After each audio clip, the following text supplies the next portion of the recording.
네, 반갑습니다. 한국경제TV 1호 전문가 홀짝 박사 김무석입니다. 자, 미래 주가 예측과 신주도주 발굴법이란 주제로 벌써 어느덧 8번째 여러분들과 함께 하게 됐습니다. 오늘이 마지막 강좌가 될 것 같은데요.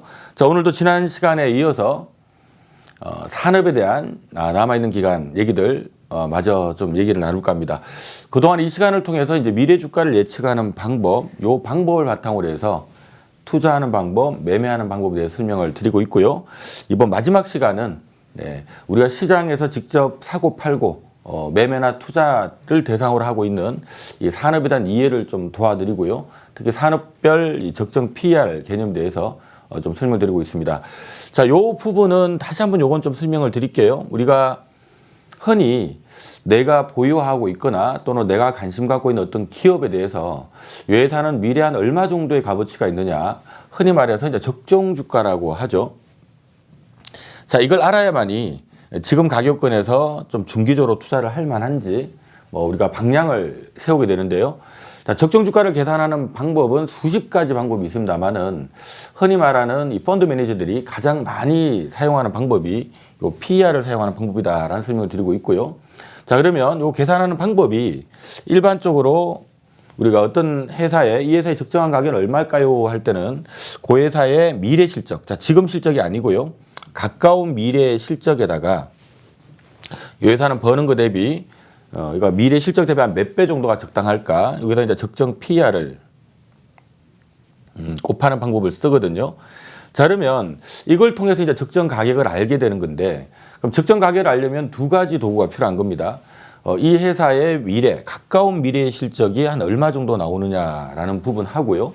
그 다음에 이 회사는 일반적으로 실적 대비 한 몇 배 정도가 적당한가? 이 적정 PER 개념이 되는데, 자, 요 미래 실적은 우리가 일반적으로 각 기업별로 이 실적 추정치가 보통 한 3개년치 정도가 제공이 되고 있기 때문에 그 내용을 바탕으로 해서 이 회사의 평균적으로 가까운 미래 실적이 한 어느 정도 되는구나 이렇게 뽑아낼 수가 있고요. 자, 문제는 이 적정 PER이 다 다르기 때문에 이게 좀 어려운 부분이다라는 얘기를 드리고 있습니다. 그래서 이 적정 PER에 대한 이해를 우리가 좀 하고 넘어가야 되는데요.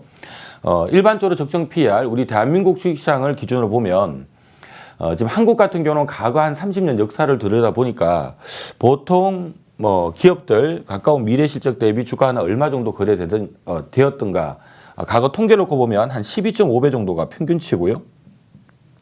자, 미국 같은 경우는 한 14배 정도가 평균치입니다. 한국이 어찌 본다면 조금 더 할인 거래를 받고 있다라는 얘기가 되는데요. 그럼 이제 이걸 기준으로 해서 어떤 기업들의 특징에 따라서 모든 기업들을 전부 다 가까운 미래 실적 추정치에다가 12.5배 하게 되면 적정 주가가 나오니까 이러면 좀 수월할 건데, 아쉬운 부분은 이게 평균이 12.5배란 얘기고요. 우리 코스피든 코스닥이든 특히 코스피를 예를 들어서 본다면 코스피를 구성하고 있는 기업들이 엄청나게 많죠. 이 기업들의 평균, 그러니까 시장 평균이 12.5배지만 어떤 기업은 20배에서 거래되고요. 어떤 기업은 40배에서 거래되고, 어떤 기업은 10배에서 거래되고, 어떤 기업은 또 8배에서 거래되고, 다 다르다는 겁니다. 그래서 우리가 도대체 이 기업은 몇 배인가, 이걸 우리가 어느 정도 파악을 하고 있어야 되는데요. 이 산업별로 보면 조금 비싸게 할증 거래 받는 산업도 있고요. 또 할인 거래 받는 산업도 있습니다. 그래서 제가 지난 시간이어서 이번 시간은 요 산업별로 이 산업이 좀 할증 거래를 받는지 할인 거래를 받는지 이런 부분을 좀 설명을 드린 시간으로 여러분들과 함께하고 있다는 점 다시 한 말씀을 드릴게요. 그래서 요걸 바탕으로 적정 주가를 계산하는 방법은 일반적으로 요 미래 실적에는 영업이익이 아니라 단기 순이익을 집어넣는데요. 예를 들어서 A라는 기업의 가까운 미래에 단기 순이익이 한 100억 정도 될 것 같다. 그러니까 100억에다가 요 회사가 일반적으로 예를 들어서 한 12.5배 정도 거래되는 기업이다 하게 되면 이제 12.5배. 그럼 적정 시가총액은 1,250억이 되겠죠. 자, 그럼 이걸 주가로 환산하는 방법은 그 회사 발행한 주식수 나누면 한 주당 얼마 이렇게 계산을 뽑아낼 수 있습니다. 아니면 요 단기 순이익을 발행 주수 나누면 한 주당 벌어들이는 순이익 EPS라고 하는 게 나오는데요. 이 EPS에다가 그냥 12.5배를 곱하면 바로 적정 주가 되기도 하겠죠. 자, 이런 부분을 돕기 위해서 지금 이 부분을 제가 공부를 하고 있다라는 거 다시 한번 참조하시기 바랍니다. 자, 오늘 좀 다룰 산업들은 조금 많습니다. 조금 더 빠른 속도로 여러분들께 간략하게 산업의 이해를 좀 시켜드리고요. 이 산업은 왜 할증 거래 받는지, 할인 거래 받는지라는 부분들 설명을 좀 드리도록 하겠습니다. 자, 먼저 오늘은 2차 전지부터 출발할까 하는데요. 자, 얼추 봐도 2차 전지 산업은 좀 할증 받을 것 같다라는 기분이 좀 들죠. 하나 참조할 부분은요. 이 할증 거래를 받는 기업들은 일반적으로 좀 어떤 특징이 있냐면요. 이 시장 평균치, 아까 12.5배라고 말씀드렸습니다. 평균 대비해서 할인 거래를 받는 기업들도 있을 거고, 네, 할증 거래를 받는 기업도 있을 건데, 일반적으로 이렇게 생각하면 될 것 같아요. 이 평균 대비해서 뭔가 이 산업은 크게 성장할 것 같지도 않고,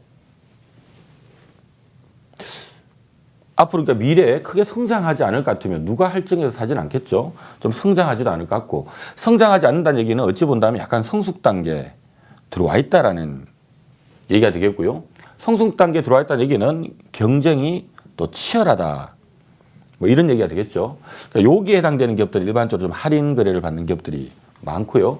한편 좀 할증 거래 받는 기업들은 야, 이 산업 자체가 굉장히 좀 성장을 할 것 같다. 뭐 올해보다 내년 또 내년 대비 내후년 계속적으로 가깝게는 2, 3년, 뭐 평균 3, 4년, 길게는 한 4, 6년 좀 성장할 것 같다라는 이런 기업들은 아무래도 좀 더 주고 조금 더 주고라도 사고 싶은 마음이 들겠죠. 성장하는 기업들이 대표적으로 좀 할증 거래를 받는다라는 거 기억하시고요. 성장한다라는 얘기는 어찌 본다면 이익이 좀 폭발적으로 늘어날 가능성이 있다라는 개념이 되기도 하고요.